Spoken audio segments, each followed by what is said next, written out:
Greetings. How y'all doing out there?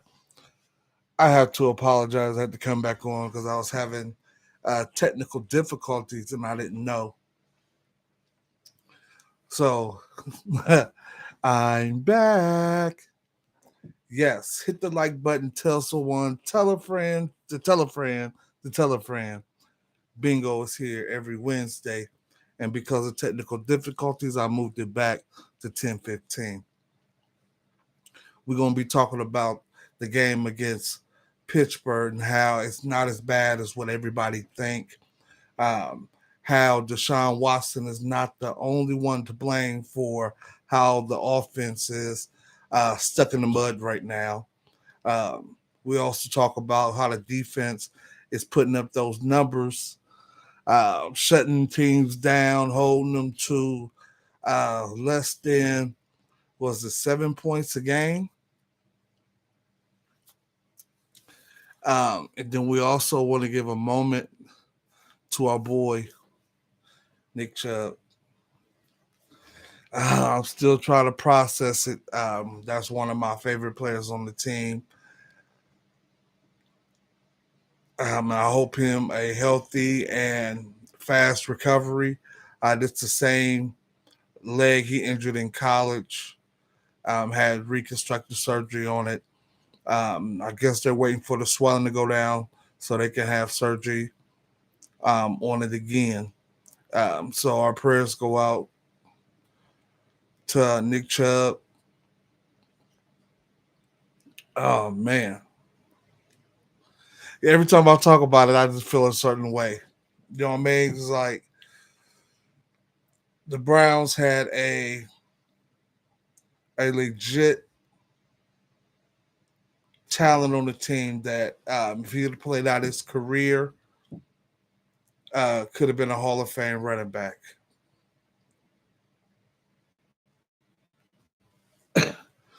So it's unfortunate that he went down. But we're gonna talk about how we can move forward.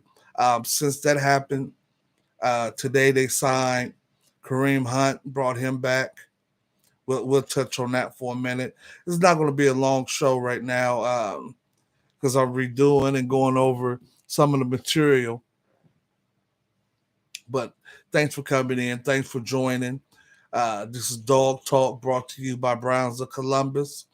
If you're ever in Columbus and you want to go and watch the game with fellow Browns fans, come up to the Savoy Club, 1904 Lake Club Drive, Columbus, Ohio, 43232.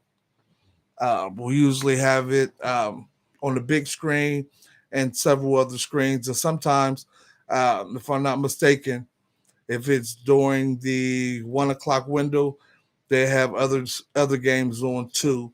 Um, so you're more than welcome to come out. Monday night, there was a whole bunch of different jerseys.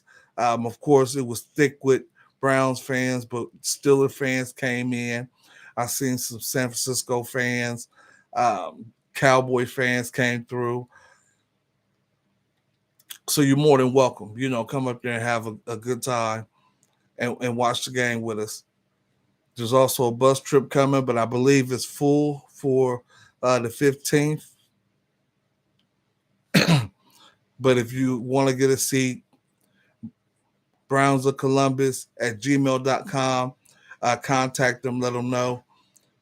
$65 for members, $70 for non members, transportation only.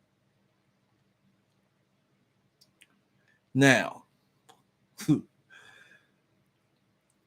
it was a good game, real good game. We still had a chance to pull it out, but we didn't.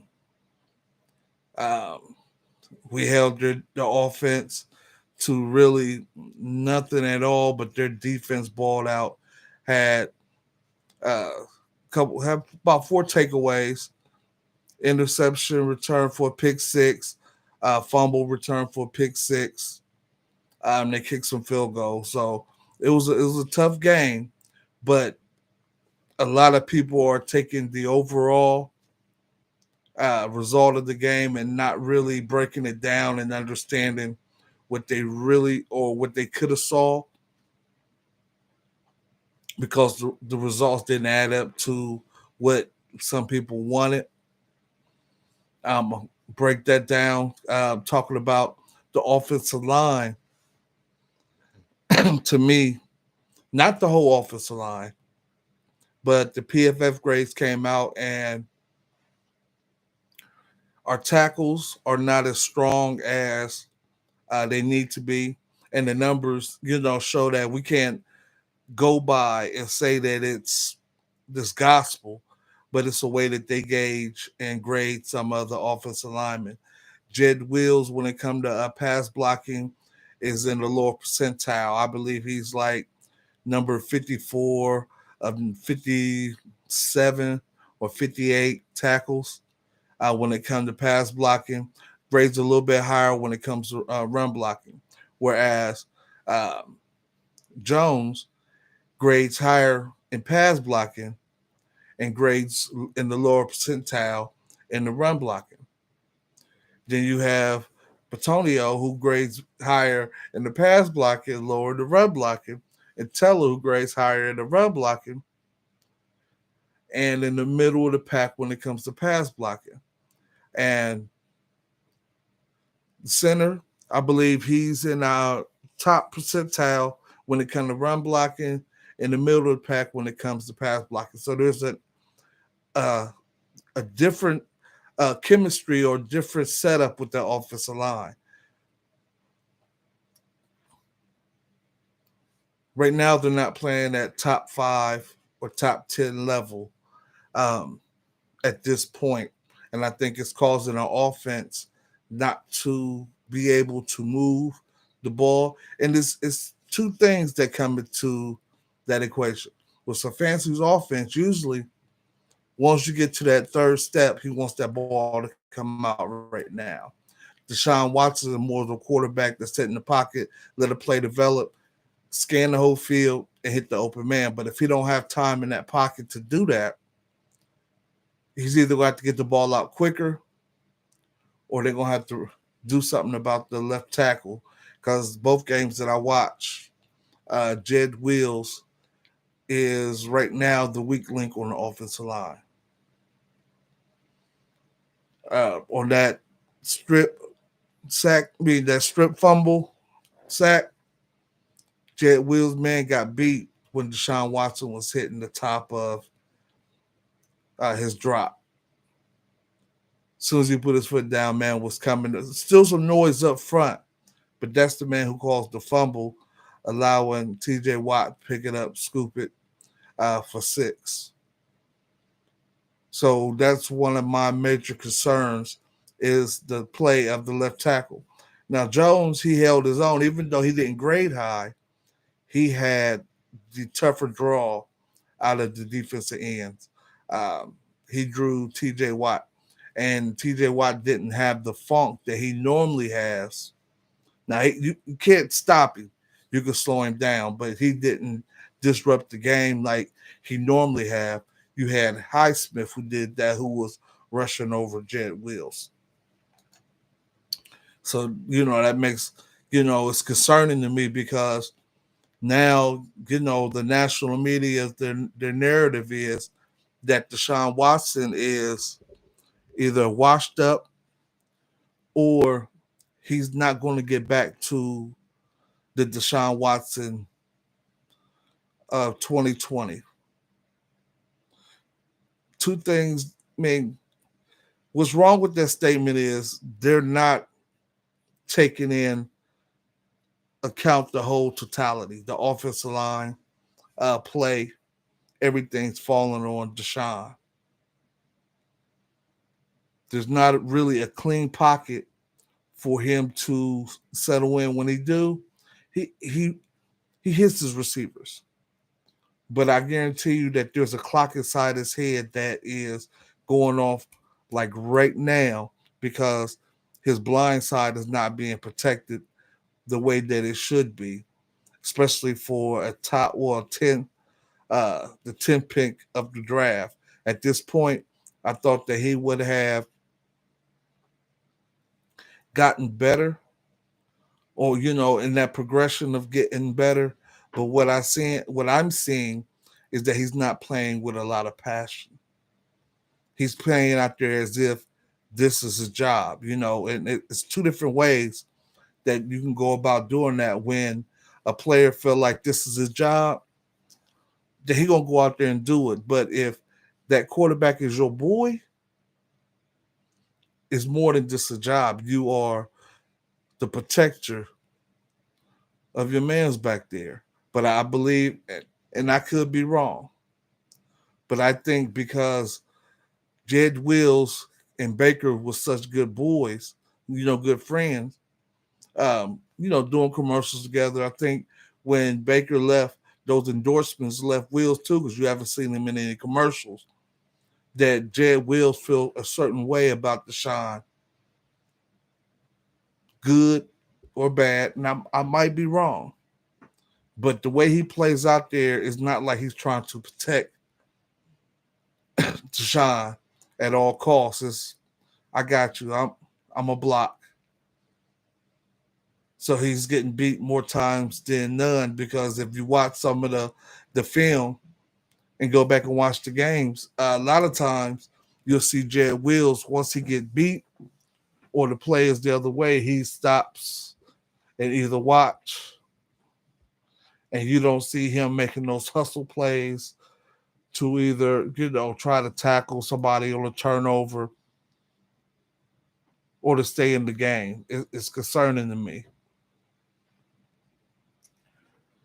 And that's one of the reasons why I think the narrative about Deshaun is wrong. It's a setup.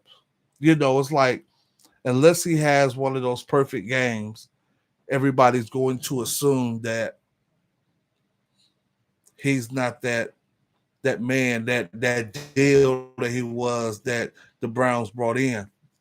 So you have to understand, Deshaun, first time in his life, had to deal with off the field problems that I think is still, not really hindering him,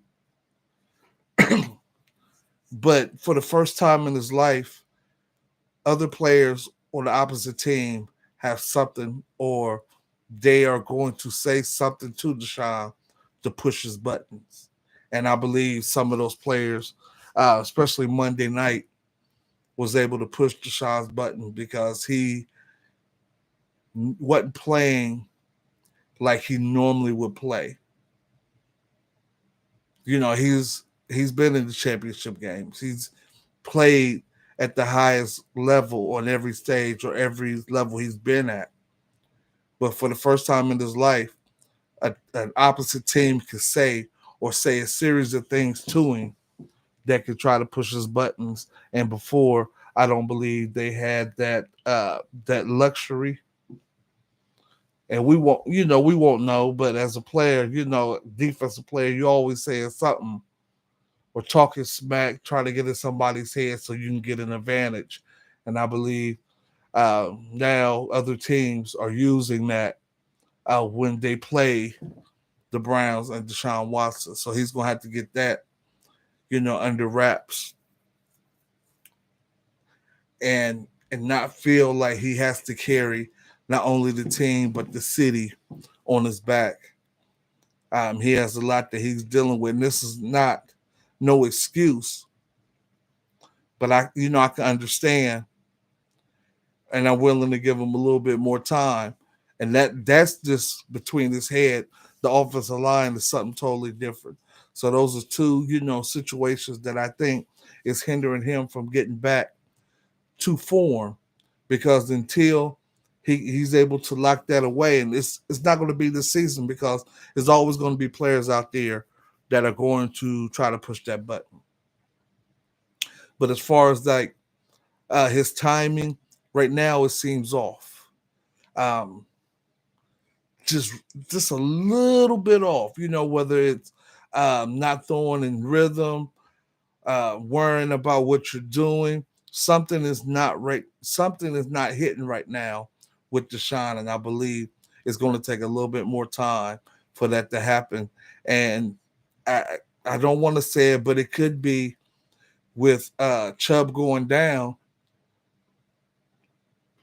Now, Deshaun feel like, it's his team, and he might take those steps and leaps and bounds in order to uh, get to where he needs to be at.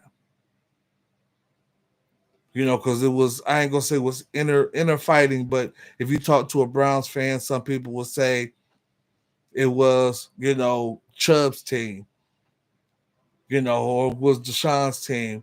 Now, with the circumstances that they have, he's really gonna have a lot on his plate and have to do a lot. We'll see how he deals with it. Make sure you hit the like button, subscribe button, tell a friend to tell a friend to tell a friend. The Mr. Bingo Dog Talk is here on YouTube. Brought to you by Browns of Columbus, B.O.C.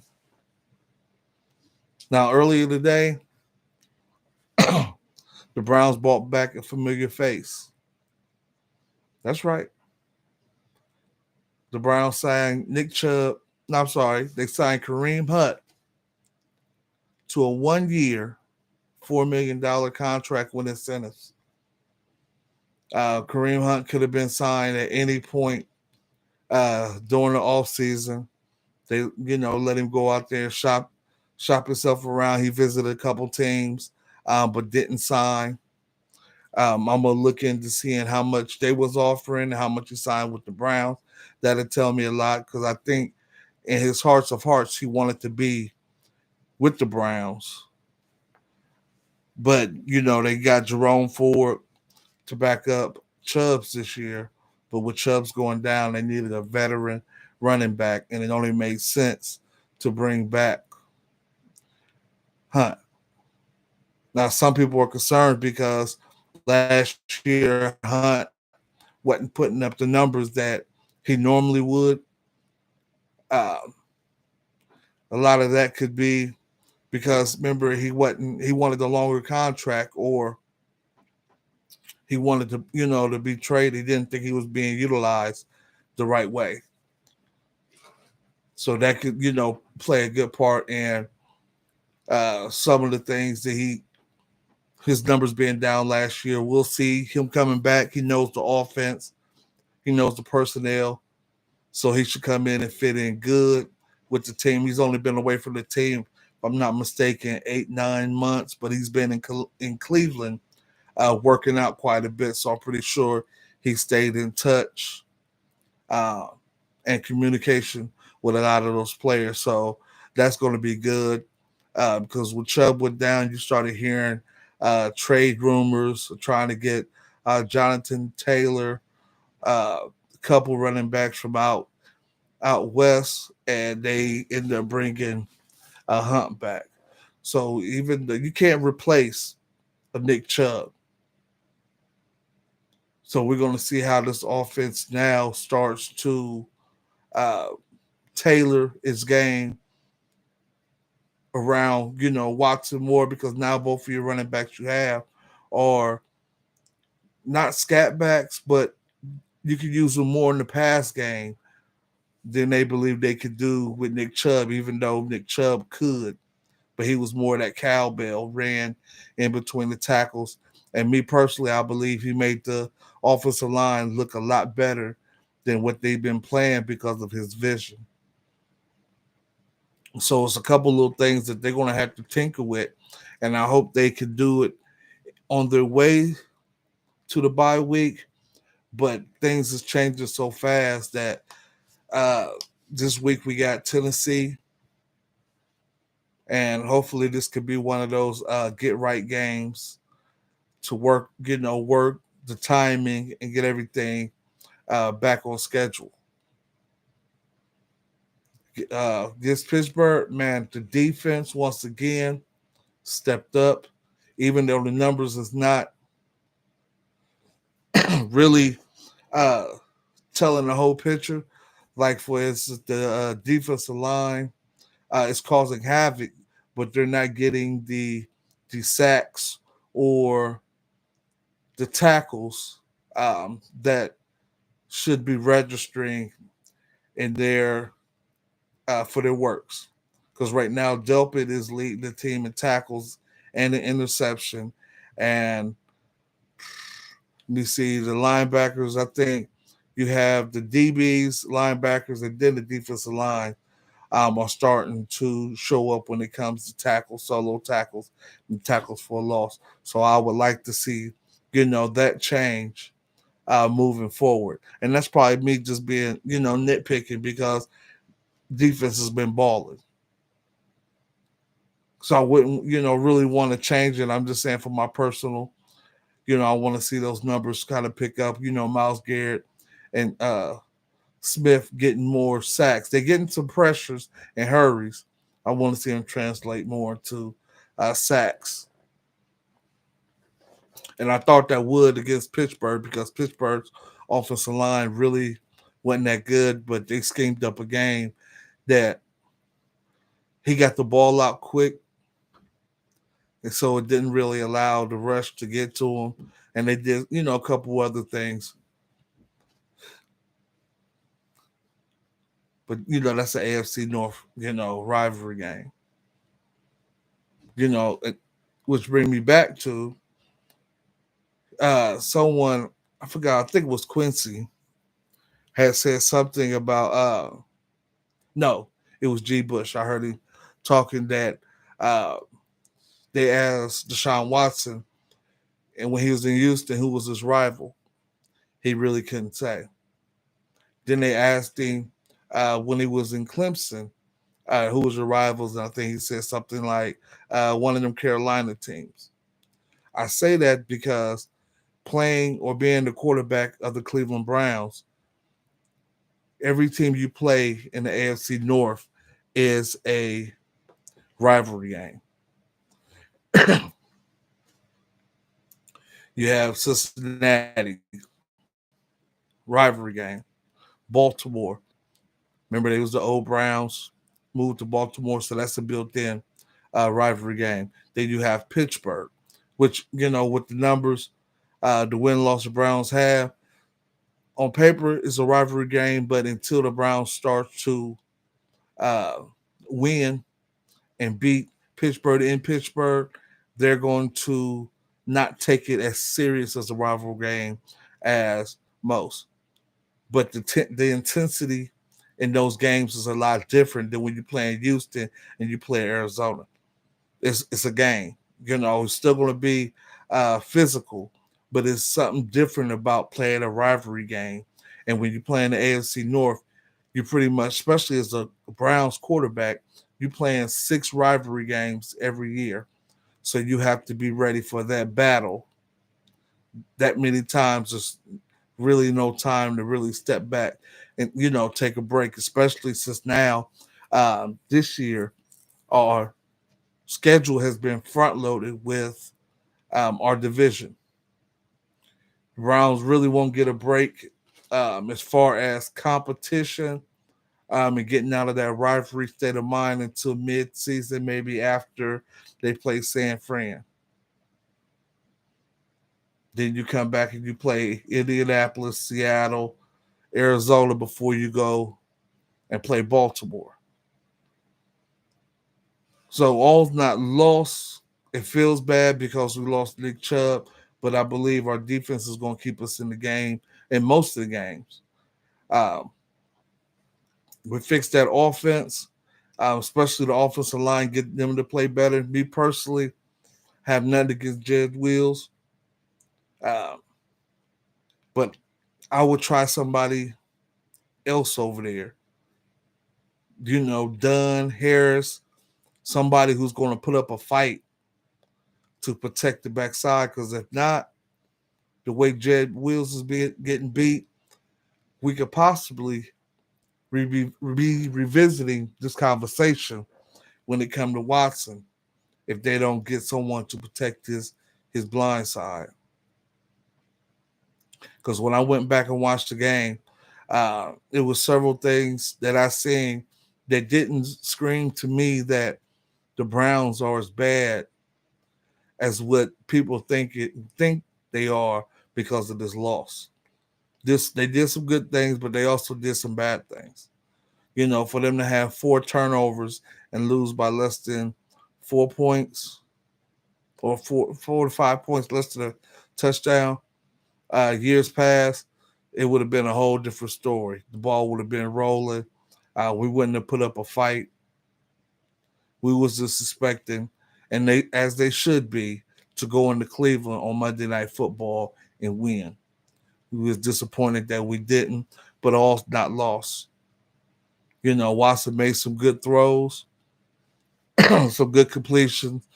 Still some things you got to work on. And by all means, I'm not saying that he's without blame. He can and he should be playing better. But it's not all on him as to why his game is being the way it is. If his line was holding up and he had time to, play how Deshaun play, we'll see a different Deshaun. But right now, he has to play where he getting that ball out right now, and that might not be his style or his best attribute, his best talent as far as quarterback. So they got to get on the same page and fix that. And once they fix that, I guarantee you the offense will be humming. And, we'll be making some noise this season. They still have to learn how to win. Because at this point right now, when people see the Browns on their schedule, it's almost disrespectful because they be like, man, we ain't losing to the Browns. So the Browns got to go in and win these games and put them on notice and let them know it's a different team. Even with the things that are happening right now and how they feel, I guarantee you they're going to pick it up. And the offensive line shouldn't fall off too much farther. I mean, not the offensive line, but the running game. Now that you got Kareem Hunt back, because he knows the playbook. He'll be able to get some of those tough yards. But by no means am I saying they're going to be able to replace what Chubbs did. But remember the argument last year is that uh, the last several teams that won the Super Bowl never had a bell cow running back. They always did it by committee. So if we're going by, that saying, all's not lost. We're going to get it together. That defense, love watching that defense. They are balling. Offense need to come around. Hopefully they fix some of these things. Remember, we play Tennessee this Sunday. And they should be all right. Now, if they have problems with Tennessee and we're back talking about this same thing, then we have to revisit this conversation. But I believe Tennessee coming into Cleveland, you're going to see a better product. Hopefully, we'll go be 2-1 after this Sunday's game when we welcome in Baltimore. And if we can beat Baltimore at home, we'll be 3-1 going into the bye, 2-1 in the division. So things should be looking up. But we'll see how it plays out. We hope to go in 3-1. We're going 2-2. We right there in the thick of things. All right. Thank y'all for coming through. Make sure you hit the like, subscribe, tell a friend to tell a friend to tell a friend that Mr. Bingo is here with Dog Talk every Wednesday. Brought to you by Browns of Columbus. And remember, what I eat don't make you fat. All right. See you next week.